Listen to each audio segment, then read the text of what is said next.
श्री राधे गोविंदा मन भजले हरि का प्यारा नाम है। गोपाला हरि का प्यारा नाम है। नंद लाला हरि का प्यारा नाम है। गोपाला हरि का प्यारा नाम है। नंद लाला हरि का प्यारा नाम है। श्री राधे गोविंदा मन भजले हरि का प्यारा नाम है। श्री राधे गोविंदा मन भजले हरि का प्यारा नाम है। गोपाला हरि का प्यारा नाम है। नंद लाला हरि का प्यारा नाम है। गोपाला हरि का प्यारा नाम है। नंद लाला हरि का प्यारा नाम है। श्री राधे गोविंदा मन भजले हरि का प्यारा नाम है। श्री राधे गोविंदा मन भजले हरि का प्यारा नाम है। सभी पुण्य आत्मा बहुत एकाग्रता के साथ इस श्लोक के मूल बातों की चर्चा करेंगे।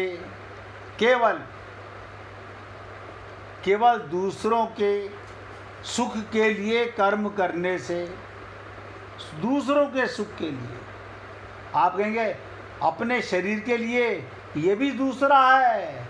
आप शरीर नहीं हो, ये शरीर भी आपसे अलग है।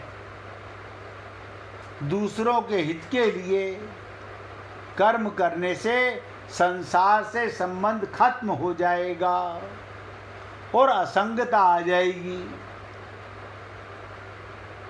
अगर केवल भगवान के लिए कर्म किए जाएं, अगर केवल भगवान के लिए कर्म किए जाएं, तो संसार से संबंध छूटकर, अभी है उनका, संसार से संबंध छूटकर असंगता आ जाती है। इसके साथ एक और विलक्षण बात होती है। ध्यान से सुनो, क्या विलक्षण बात? भगवान का प्रेम प्राप्त हो जाता है। यहां से खाली हुए, भगवान के प्रेम से भर गए। अब हम पाना चाहते हैं राम रस, मल रस छोड़ना नहीं चाहते। बड़ी विचित्र लीला है। अब इस श्लोक की मूल बातें आपसे करेंगे। पूरी सरलता के साथ समझने का प्रयत्न करें। निस्वार्थ भाव से, क्या कहा? निस्वार्थ भाव से, केवल दूसरों के हित के लिए, निस्वार्थ भाव से केवल दूसरों के हित के लिए कर्तव्य कर्म करने का नाम यज्ञ है। यज्ञ करो, कर्म करो तो नोट करो। अब बिना कर्म के रह नहीं सकते। दूसरों के हित के लिए, शरीर को स्वस्थ करने के लिए, ये शरीर भी आपसे अलग है। यज्ञ से सभी कर्म अकर्म हो जाते हैं। आत्मा के लिए कोई कर्म नहीं करना, परमात्मा के लिए कोई कर्म नहीं करना है। कर्म माया का है, परमात्मा कैसे मिलेंगे उससे? वो दिव्य हैं। कर्म संसार के लिए, अकर्म हो जाएंगे, अर्थात बांधने वाले नहीं होंगे। अभी हमारे कर्म हमें बांधने वाले हैं। 24वें से, इसी अध्याय के 24वें श्लोक से 30वें श्लोक तक 12 प्रकार के यज्ञ आपके साथ चर्चा में आए। ध्यान से सुनिएगा। 24वें श्लोक से लेकर 30वें श्लोक तक 12 प्रकार के यज्ञों की चर्चा आई। एक एक को एक एक लाइन में बताने का प्रयत्न करेंगे ताकि आपको 12 प्रकार के यज्ञ क्या होते हैं। ब्रह्म यज्ञ यानी प्रत्येक कर्म में कर्ता, करण, क्रिया, पदार्थ आदि सबको ब्रह्म रूप से अनुभव करना। प्रत्येक कर्म में मैं करता नहीं हूँ, ये उपकरण मेरे नहीं है, ये सामान मेरा नहीं है, इन सबको ब्रह्म रूप परमात्मा का रूप मान के अनुभव करना, ये ब्रह्म यज्ञ हो गया। परमात्मा के तेरा तुझको अर्पण, बस एक ब्रह्म यज्ञ हो गया। सब में भगवान देखना, हर चीज में। नंबर 2, भगवद अर्पणम रूप यज्ञ।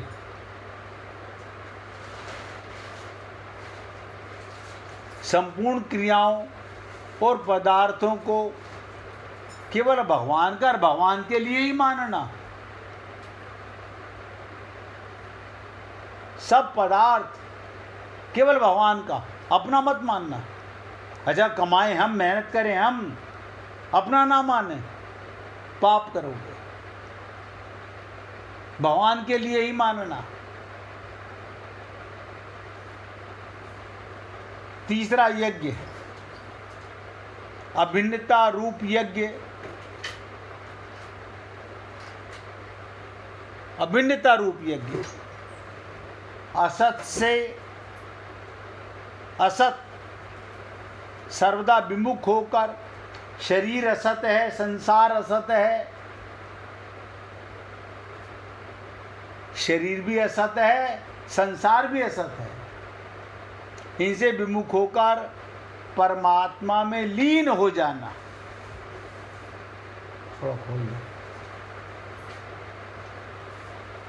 असत से विमुख होकर परमात्मा में लीन हो जाना, अर्थात परमात्मा से भिन्न अपनी स्वतंत्र सत्ता ना रखना।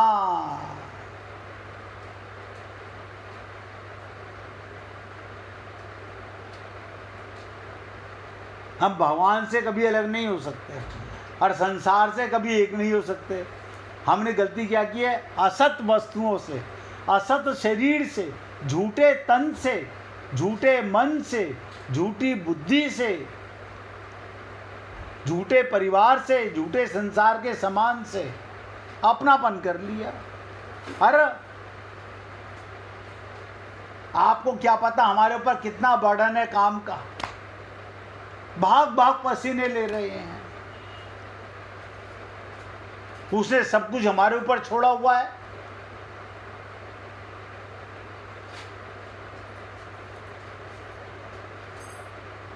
आज तक यही करते आ रहे हैं, भगवत प्राप्ति नहीं कर पाते। ये तीसरा यज्ञ हो गया, अभिन्नता रूप यज्ञ। कर्तव्य कर्म रूपी यज्ञ, केवल दूसरों के हित के लिए संपूर्ण कर्तव्य कर्म करना। आप कुछ भी करते हो, अपने लिए कुछ नहीं करना। आत्मा के लिए क्या करोगे? जो करना है अपने से अलग दूसरों के लिए। नंबर 4, संयम रूपी यज्ञ। संयम रूपी,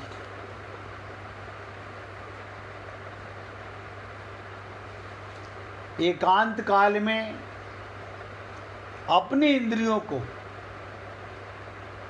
विषयों में प्रवृत्त ना होने देना, विषयों में ना लगने देना, ये चुप साधना है। एकांत में ऐसे चुप मन भी कोई विचार ना आने पाए, अपने आप आनंद फूटने लगेगा। जब रात्रि को गहरी नींद में सो जाते हो, किसको मम्मी पापा याद आ रहे हैं, पति पत्नी याद आ रहे हैं, बेटा बेटी याद आ रहे हैं, मकान दुकान याद आ रहे हैं, हाँ भूल जाते हैं। ऐसे ही एकांत में चुप साधना में सबको भूल जाना।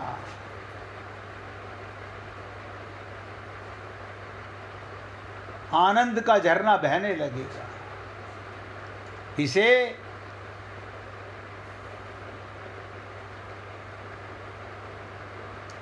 संयमन रूप कहा गया।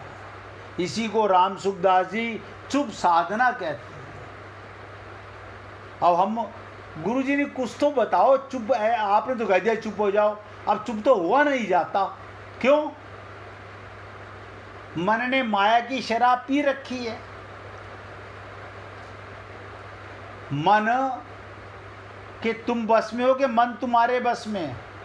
सोच के देखो, ये इंद्रियां तुम्हारे बस में है कि तुम इंद्रियों के बस में हो? आज तक तो यही हो रहा है, हम मन के बस में हैं, मन हमारे बस में नहीं है। यानी हमारा नौकर है, लफंगा है, मानता नहीं।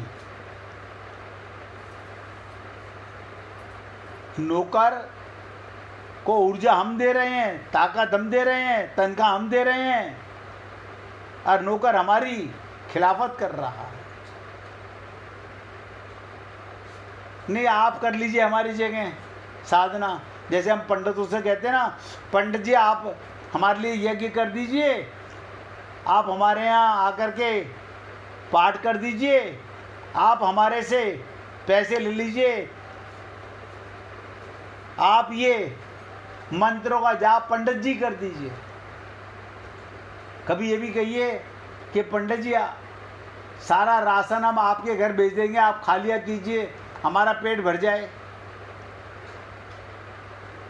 हम धन कमा के लाएं आपको दे जाएं, क्योंकि काम तो सारे आप कर रहे हो, हम तो कुछ करते नहीं।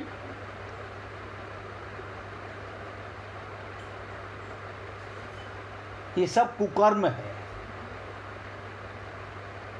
इसलिए एकांत काल में अपनी इंद्रियों को विषयों में ना जाने देना। देखो तो सही करके, मैंने तो कहा 1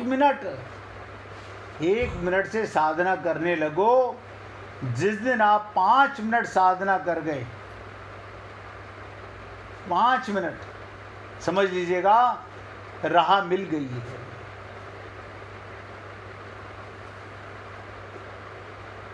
ये चौथा यज्ञ हो गया। 5वां यज्ञ क्या है? विषय हवन रूपी यज्ञ। ये बड़ा इंपॉर्टेंट है। व्यवहार काल में इंद्रियों का विषयों से संयोग होने पर भी, इंद्रियों का विषयों से संयोग होने पर भी उनमें राग पैदा ना होना। हमारा राग बहुत जल्दी होता है। आप पूछिए मिश्रा जी, कुछ पूछना चाहते हैं भाई?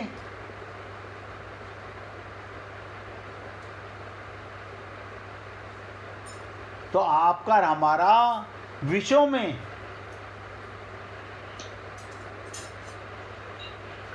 हाँ जी,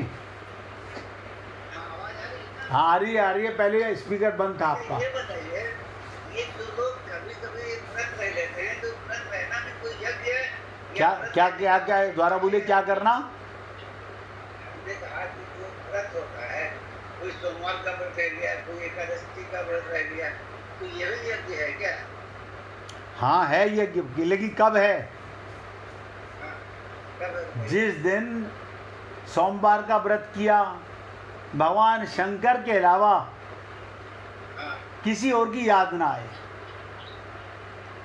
खाने की भी नहीं आए, हैं? खाने की भी याद ना आए। अच्छा, तब वो व्रत हुआ। उपवास इसे बोलते हैं। उप माने करीब, वास माने रहना। अच्छा। मेरा मन आपके करीब आ गया प्रभु। हाँ। अब वो तो जाता नहीं। यहाँ तो सुबह हाँ, वो तो पहले यहाँ तो सुबह से पूछने जाते हैं, पति जी अब आप चले जाओगे दफ्तर, आप दुकान चले जाओगे, शाम को क्या बनाया जाए आपकी पसंद का। और वहाँ इसे व्रत है तो सोच लेंगे। बता तो रहा हूँ, वहाँ से दफ्तर से हस्बैंड भी फोन कर रहा है वाइफ को, बहुत तेज भूख लग रही है, ये उपवास चल रहा है, जल्दी से बना लेना मैं आने वाला हूँ। हाँ। और डायरी में लिख लिया हमने सोमवार का व्रत कर लिया। तो ये है कि नहीं? ना, है ही नहीं, बकवास है। बता तो रहा हूँ, ये उपवास नहीं है, बकवास है। तो अगर मतलब इस टाइप से व्रत नहीं कर सकते हैं तो बेटर है कि व्रत करने ना करना ज़्यादा बेहतर है। ना करना ज्यादा अच्छा है ना। ना करना ज़्यादा बेहतर है गलत करने से। क्यों? आपकी देखा देखी आपके बच्चे भी वही करेंगे। हाँ, बच्चे भी करेंगे, माँ बाप भी करना शुरू कर देंगे। राइट। इसलिए बेहतर ये है पाप ना किया जाए तो ज़्यादा अच्छा, किया जाए तो ऐसे किया जाए कि जिसके लिए हम पूरा दिन भगवान को भूले नहीं। तो हमने कहा विषय हवन रूपी यज्ञ। व्यवहार काल में इंद्रियों का विषयों से संयोग होने पर भी, व्यवहार काल जैसे हम किसी के यहाँ मृत्यु में गए, हम उदास हो गए बैठ गए, अंदर से उदासी नहीं है, अंदर से परमात्मा को याद कर रहे हैं, प्रभु मैं एक्टिंग कर रहा हूँ, ये मत समझना मैं लिप्त हो गया हूँ, मैं रो नहीं रहा हूँ। भगवान देखता रहता अंदर से। ऐसे कैसे हो सकता? हमारा भैया है, हमें रोना नहीं आएगा क्या? हाँ आएगा ना, अज्ञानता तो आएगा, ज्ञान है तो नहीं आएगा, एक्टिंग होगी। भगवान राम के पिता दशरथ जी का देहांत हो गया, उन्हें खबर मिली, सीता जी कह रही हैं क्या बात आपके चेहरे पर? बोले क्या, प्रकृति का नियम है, जो आया है सो जाएगा, मरा तो कोई है ही नहीं। लेकिन आप और हम लोग ऐसे हो जाते हैं कि पूछो मत ही। इसलिए व्यवहार काल में इंद्रियों का विषयों से संयोग होने पर भी उनमें राग पैदा ना होने देना। हम पागल हो जाते हैं, जहाँ चले जाएं कौन भगवान कौन गुरुजी, जहाँ गए उसे कहते ना जहाँ देखी तवा परात, वहाँ बिताई सारी रात। वहाँ जाकर के ऐसे पागल हो जाते हैं जैसे संसार में इनके अलावा और कोई नहीं है। इतने बिजी, इतना तो जो आदमी चला गया जी भैया, उसके लिए वो तो रहेगा, हृदय में तो आएगा ही। मैंने कहा आना चाहिए, ये सोच के कि देखो आत्मा परमात्मा का रूप, हमारे घर में भगवान आए थे माता बन के पिता बन के, ये आना पाप नहीं है, ये आना तो उनका सम्मान है कि परमात्मा पिता बन के आए, माता बन के आए। और वैसे ही भगवान बन के ही आते हैं सब। आते ही हैं, सभी भगवान हैं, लेकिन हम भगवान मान के तो याद करते नहीं। ये करें तो इससे ये बहुत बड़ा पुण्य का काम है। बिल्कुल बिल्कुल करना चाहिए। मैं तो कह रहा हूँ आज भी रहते हुए भी भगवान है, जाने के बाद भी भगवान ही थे। आप देखिए हम माता पिता का फोटो लगाते हैं, उन्हें भगवान मान के उनकी पूजा करना तो ठीक है, लेकिन शरीर का संबंध मान के उनकी पूजा करना वो अज्ञान है। हाँ बिल्कुल रहता ही नहीं है। यही आत्मज्ञान का लक्षण है। आत्मज्ञान होने के बाद सब में परमात्मा नजर आने लगता है, जीते जी भी और जाने के बाद भी। अब जो ये मालूम है कि ये मरा नहीं, फिर उसके लिए याद आना, खुशी से आना, दुख से क्यों याद आना? उनके कर्म तो याद रहते हैं। बिल्कुल रहने चाहिए। अब देखो ना, आप और हम लोग ये भगवान की लीलाएं याद करते हैं, उनके कर्मी तो हैं जो भगवान हमारे लिए करके गए, हम उन्हें याद करके खुश होते हैं। अभी छोटी सी कथा सुनी कि देखो इंसान की खोपड़ी, वो ऐसा भिक्षा का पात्र है कि इतना भी डालो भरता नहीं। नहीं ठीक है, 1 करोड़ आपने 1 करोड़ रुपए दे दिए हमारे को, लेकिन हमारे सामने तो 100 करोड़ वाला ही बैठा हुआ है। तो वही बोल रहा हूँ ना, इंसान की भ्रम ऐसा है, ये खोपड़ी कभी भरती नहीं है।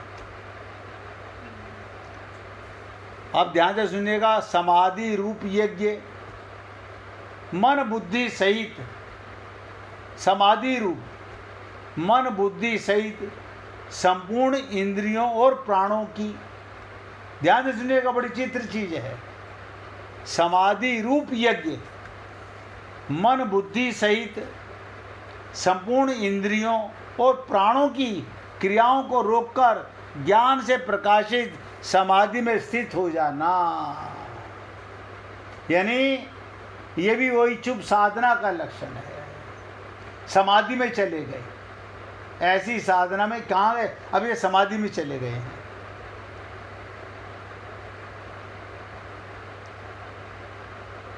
ऐसे ही एक यज्ञ होता है द्रव्य यज्ञ। द्रव्य यज्ञ संपूर्ण पदार्थों को निस्वार्थ भाव से दूसरों की सेवा में लगा देना। तेरा तुझको अर्पण, ये हमारे पास जो भी कुछ है दूसरों के लिए ही है। अपना मानोगे तो पाप, ये सब दूसरों के लिए है। इसी प्रकार एक तपो यज्ञ होता है, अपने कर्तव्य के पालन में आने वाली कठिनाइयों का प्रसन्नता पूर्वक सह लेना। कर्तव्य के पालन में आने वाली कठिनाइयों को प्रसन्नता, दुखी होके, बहुत दुखी हो जाते हैं हम लोग।